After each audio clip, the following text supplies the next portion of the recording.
আসসালামু আলাইকুম।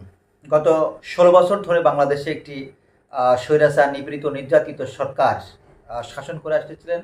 এমনভাবে শাসন করে আসতেছিলেন যেখানে বাংলাদেশের সমস্ত মিডিয়া, প্রিন্ট মিডিয়া থেকে শুরু করে সমস্ত মিডিয়া তারা নিয়ন্ত্রণ করতেন।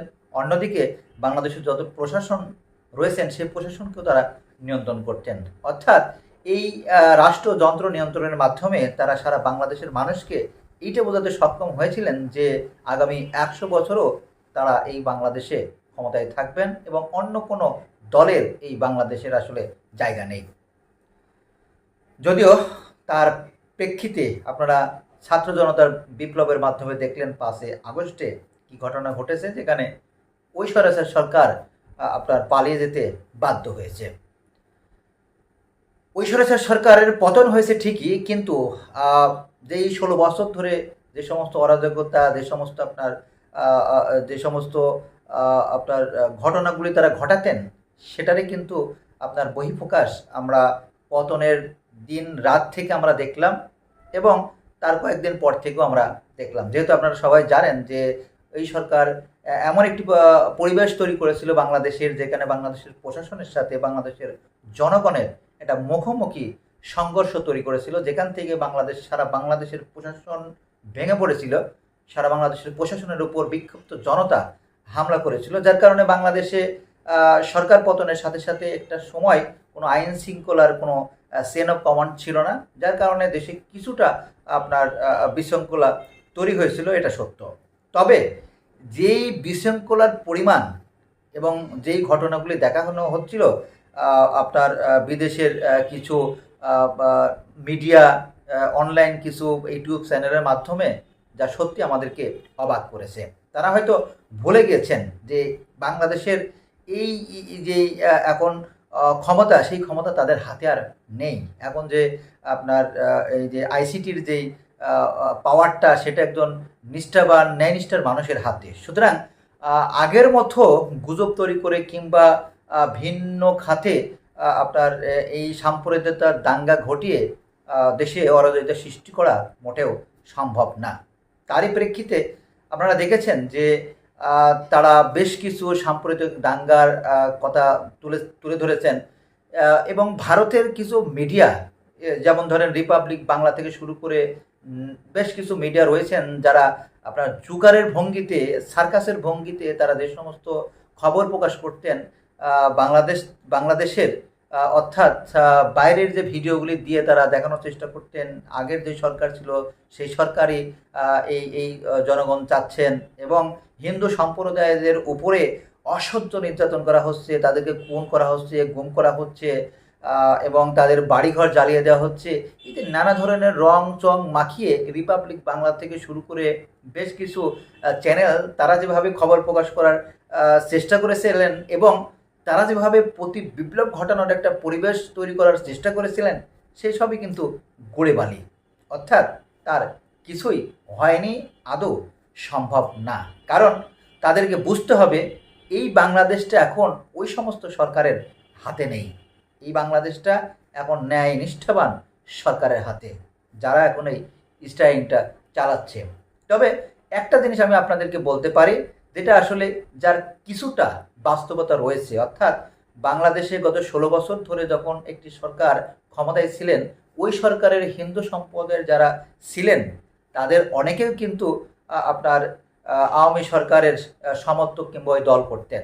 সেই দল করতে গিয়ে তারা নানা সময় তাদের প্রতিপক্ষদের উপরে আপনার হামলা করেছেন, তাদের উপরে নির্যাতন করেছেন, তাদের জমি দখল করেছেন, তাদের বাড়িঘর দখল করেছেন, নানা ধরনের কর্মকাণ্ড কিন্তু তাদের প্রতিপক্ষের উপর ঘটিয়েছেন। আর এই কারণেই কিন্তু আপনার এই সরকার পতনের সাথে সাথে তারাও সেটার প্রতি উত্তর পেয়েছেন। চলুন এমন একটি ভিডিও আমি আপনাদের আগে দেখিয়ে আসি। ওনার সাথে খুব বন্ধুত্ব স্যার, বুঝছেন? এই ছেলে কাকি আপনাকে এই জন্য করলো কারা, কে করছে? ওরা কি হিন্দু? তারা মানে এরাই মারছে আপনাকে ওরাই মারছে? উনি কি হিন্দু নাকি?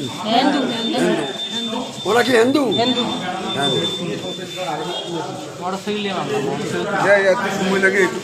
কে মারলো দাদা আপনার?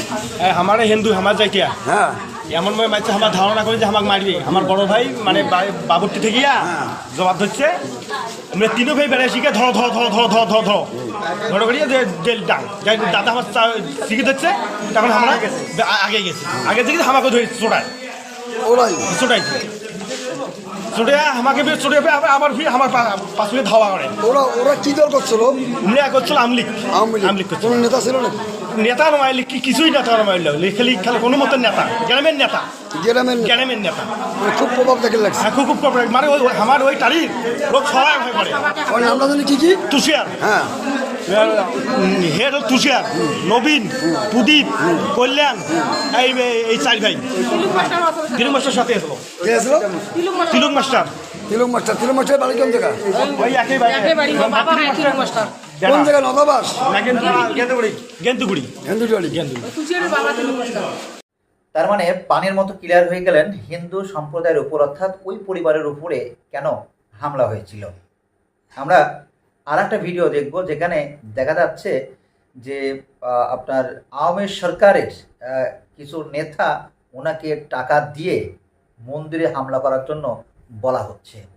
কারণটা আপনারা সবাই জানেন, সরকার পরিবর্তন হওয়ার সাথে সাথে তারা যে একটি বিশৃঙ্খলা সাম্প্রতিক দাঙ্গার যে সম্ভাবনা তৈরি করার চেষ্টা করেছিলেন, তারই ধারাবাহিকতায় তারা এই কাজটি করেছিলেন। চলুন শুনে আসা যাক। আমরা তিনজন ছিলাম। মাসুদ খানে পাঠাইছে। কোনো টাকা অফার করছিল? না, আমরা তো তার কথাই আর কি ফুটাইছি। কি বলছো? কোন জায়গায় ফুটাইতে গেছে? মন্দিরের সামনে ফুটাইছি। কোন কোন এলাকায়? ফুসছে কে ফুটাতে গেছিল? কে? মাসুদ খান। আমি লিখে নেতা মাসুদ খান উনি বোম ফুটাতে গেছে মন্দিরে? বোম মারতে অর্ডার দিছে? হ্যাঁ। আচ্ছা ঠিক আছে। কটা বোম মারছো? আমাদের তো দুইটা বোম ছিল। দুটা বোম দিছিল? না, আমাদের বোমই ছিল। সাথে কি নিয়েছিল? বাইক নিয়েছিল? না, হাফ সাথে একটা বাইক ছিল। কে গেছিল সাথে? সাথে কে কে ছিল? তিনজন ছিলাম। তিনজন। নাম কি? সমিত, তুহিন আর আমি। ওকে। আচ্ছা, তোমাদের কোনো টাকার অফার করে না? কি বলে নিচ্ছে? কি বলে নিচ্ছে তোমাদের? তোমাদের কি বলে ওখানে নিচ্ছে? কি বলে দিচ্ছে এটা বলো। আমাদের বোম ফুটাইতে বলছে আর কি, ফুটাইছি। কইছে এটা বন্ধ। টাকা পয়সা দিচ্ছে টাকা পয়সা দিচ্ছে কোনো? না সে বিষয়ে তুমি কিছু জানো? না না, তোমার সাথে যদি টাকা তারা জানে? মারলা কেন? ওটা জানি না। তা তোমরা মারলা কেন? তোমার স্বার্থ কি? ওটা জানি না। হ্যাঁ, তুমি তোমার বন্ধুর কথা মারছো সেনাবাহিনী রাতে তোমার স্বার্থ কি? দ্বিতীয় ভিডিওটি দেখার পরে আপনি এখন একদম পরিষ্কার কেন এই সাম্প্রদায়িক কিংবা এই সমস্ত মানুষদের উপরে এই হামলাগুলো হয়েছে। আর একটা ঘটনা আমাকে খুবই হৃদয় বিদারক যে ঘটনা, আমি সত্যি মর্মাহত হয়েছি। যেখানে একজন দোকানদার তিনি সাক্ষ্য দিচ্ছেন যে তার দোকান থেকে কিরোসিন নিয়ে গিয়ে একজন হিন্দু ভাইয়ের বাড়িতে আপনার আগুন দেওয়া হয়েছে। যা সত্যি মর্মান্তিক। চলুন এই ভিডিওটি আমরা দেখে আসি।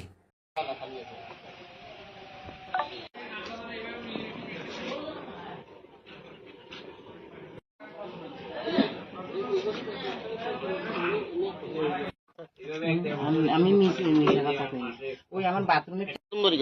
আমার নাম মোহাম্মদ হোসেন, বাবার নাম মোহাম্মদ লোকমান মৃত। এই আমার দোকান থেকে কেরাসিন নিচ্ছে, কেরাসিন নিয়ে হে কদিন বলে কে মন্দিরের মধ্যে কেরাসিন দিচ্ছে, সিন্দি দিকে আগুন লাগে। আমি কেরাসিন হেরা নিচ্ছে, অন্য তো কেউ নেই নাই। হে নিচ্ছে কেরাসিন, হে নিয়ে হেলা আগুন লাগে। দুইটা কেরাসিন নিচ্ছে, দুইটা কেরাসিন নিয়ে এই মন্দিরের চারিপাশে দিই জফনে হে কদিন মানুষের দিচ্ছে, তুমি চলে গেছে। এটা মিথ্যা কথা। আমরা তো পুরো পুরি হ্যাঁ বাচ্চুটা ছেলে আর জফন আমরা কদিন না হে নিচ্ছে, অন্য কেউ নেন হে লাগা দিচ্ছে, লাগা দিয়ে অন্য মানুষের নাম করতেছে। কার নাম বলছেন? মুসলমানরা আছে, মুসলমানরা আয় লাগা দিয়ে চলে যাবে।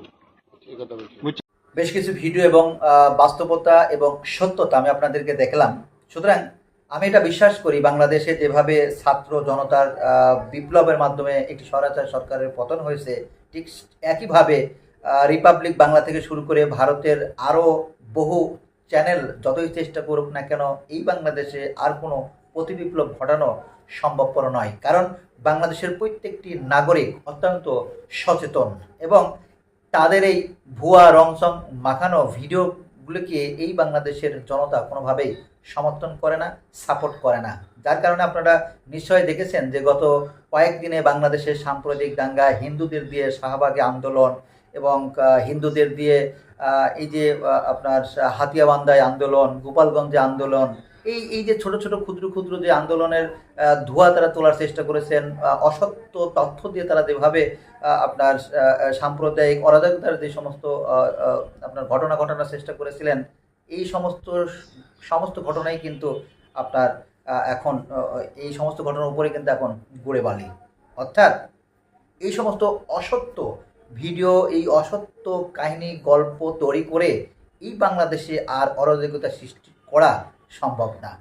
কারণ বাংলাদেশের ছাত্র জনতা থেকে শুরু করে বাংলাদেশের প্রত্যেকটি নাগরিক এখন বুঝতে শিখেছেন, ন্যায় সত্য বুঝতে শিখেছেন এবং অন্যায়কারীকে ধরতে শিখেছেন। সবাই ভালো থাকবেন। আসসালামু আলাইকুম ওয়া রাহমাতুল্লাহি ওয়া বারাকাতুহু।